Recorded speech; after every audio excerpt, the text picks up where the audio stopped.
जय गुरु जी। सत्संग by Jaya aunty on 11th March 2015। गुरु जी की दया दृष्टि हमारे जीवन के हर पहलू पर रहती है। जिस तरह से माँ पिता अपने बच्चों को हर ढंग से निखारना चाहते हैं ताकि आगे जाकर उनका बच्चा सफल बने, उसी तरह गुरु जी हम संगत के आचार विचार से लेकर हमारे रोज के दिनों में भी कौन हमसे मिलेगा कौन बिछड़ेगा सब तय करते हैं। कुछ भी इत्तफाकन नहीं होता। हम सब कहते हैं कि गुरुजी हमारे हर सवाल का जवाब देते हैं किसी न किसी माध्यम से, पर हमारे अंदर सवाल तब आता है जब हम उस पर चिंतन करते हैं, और चिंतन बहुत जरूरी है।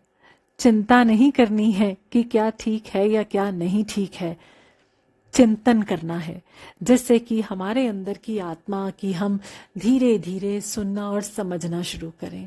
अधिकांश सवाल के जवाब हमारे पास खुद ही होते हैं, बाकी तो गुरुजी दे ही देते हैं। जैसे कि कल के पोस्ट में नॉनवेज खाने के बारे में था, सबने इसे अपनी अपनी सोच के हिसाब से लिया। यही तो होना चाहिए, जो हमारी आत्मा कहती है वही सही है और बाकी सब भ्रम है। मैं इसलिए ऐसा कह सकती हूँ क्योंकि मैंने देखा है बहुत से लोगों को भगवान या परिवार के डर से नॉनवेज खाना छोड़ देते हैं, पर हर वक्त लालसा बनी रहती है। तो फिर ये कैसा त्याग है? जब तक किसी चीज की विरक्ति मन के अंदर से नहीं आती, उसे क्यों त्यागना? पर इसका ये मतलब भी हमें नहीं निकालना चाहिए कि नॉनवेज खाना अच्छा है। हम क्यों पड़े इन विवादों में, या कि कौन क्या कहता है। हमारा वास्ता सिर्फ गुरुजी से होना चाहिए, जो हमारे अंदर उठने वाले हर भाव को जानते हैं। गुरुजी हर वक्त प्रैक्टिकल होने को कहते हैं, तो प्रैक्टिकल ही क्यों ना बने। मुझे याद है जब हम झांसी से गुरुजी के दर्शन को आते रहे, गुरुजी का हुक्म था कि बच्चों को भरपूर एंजॉय करवाना है। दर्शन को जाने के पहले, ताकि वो मंदिर में आना और सत्संग में बैठना बोझ ना समझें, हमें एक बार कड़ी सजा भी मिल चुकी थी बच्चों की बात नहीं सुनने पर। तो जब हम बच्चों को खाना खिलाते, बच्चे नॉनवेज की फरमाइश करते और मन के अंदर हर बार एक कश्मकश चलती, क्योंकि उसके बाद हमें मंदिर जाने को रहता था। धीरे धीरे समझ आया कि इस तरह मैं बच्चों को गुरुजी से जोड़ नहीं रही हूं, बल्कि दूर कर रही हूं, एक छोटी सी बात पर। क्योंकि बच्चों की श्रद्धा तो गुरुजी में है, पर हमारे द्वारा लगाई गई बंदिश के कारण वो कहीं कम ना हो जाए। यहां हमने अपनी इच्छा थोपी है उन पर, उन्होंने अपने आप नहीं स्वीकारा है इसे। अतः हम संगत को ध्यान रखना होगा कि हमारी सोच से किसी में कोई और गलत धारणा पैदा ना हो जाए। कई बार जब हमारे कुल में किसी की मौत हो जाती है तो कई दिनों तक पूजा की मनाही होती है। जिस घर में यह हादसा हुआ, जाहिर है वो इस स्थिति में नहीं रहता कि कहीं पूजा में जाए।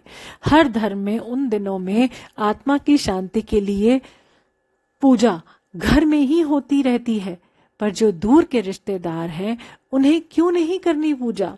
जब हम हर पल गुरुजी से जुड़े ही हैं तो बड़े मंदिर या सत्संग में जाने से क्या फर्क पड़ेगा? वैसे भी इन स्थितियों में पूजा ध्यान के अलावा कहीं मन लगता भी तो नहीं है। खाली बैठने से तो अच्छा है कि गुरुजी से जुड़कर उस परिवार और आत्मा की शांति के लिए प्रार्थना करें। पिछले साल लोहड़ी के अवसर पर दिल्ली में एक संगत ने सत्संग रखा था, पर एक दिन पहले उनके घर पंजाब से उनकी मां के गुजर जाने की खबर आई। उन्होंने अन्य संगत को सत्संग का भार सौंपा और चले गए पंजाब। सत्संग अच्छे से हुआ, गुरुजी की ब्लेसिंग्स भी रही। हम सब ने वही मैसेज लिया जो मैं यहाँ लिख पा रही हूँ। हम सब उनकी आत्मा की मुक्ति के लिए गुरुजी के सामने एकजुट होकर बैठे थे। इसी तरह जब कोई बच्चा पैदा होता है, पूजा की मनाही होती है। एक बार बच्चे के जन्म को गुरुजी ने मुमकिन बनाया। पूरा परिवार गुरुजी की कृपा के आगे नतमस्तक था। हर पल मन में शुक्राने का भाव रहा, पर गुरुजी के मंदिर नहीं जा रहे थे क्योंकि ये बेड़ियां उन्हें जाने से रोक रही थीं। जब बच्चा घर में आता है, पूरे परिवार को उसका चेहरा दिखाया जाता है, और हम यहाँ परिवार के मुखिया गुरुजी को ही नहीं दिखाने जाते हैं जिसने ये दिया है, उसके पास ही जाने में संकोच। ये कैसा धर्म अपना रखा है हमने? गुरुजी के रूप में शिव ही आए हैं इस कारण कि हम उनसे अपनी नजदीकियां समझ सकें, उन्हें बस पत्थरों में ही नहीं पूछते रहें, बल्कि भगवान हमारे हैं और हम भगवान के, ये भावना आनी चाहिए।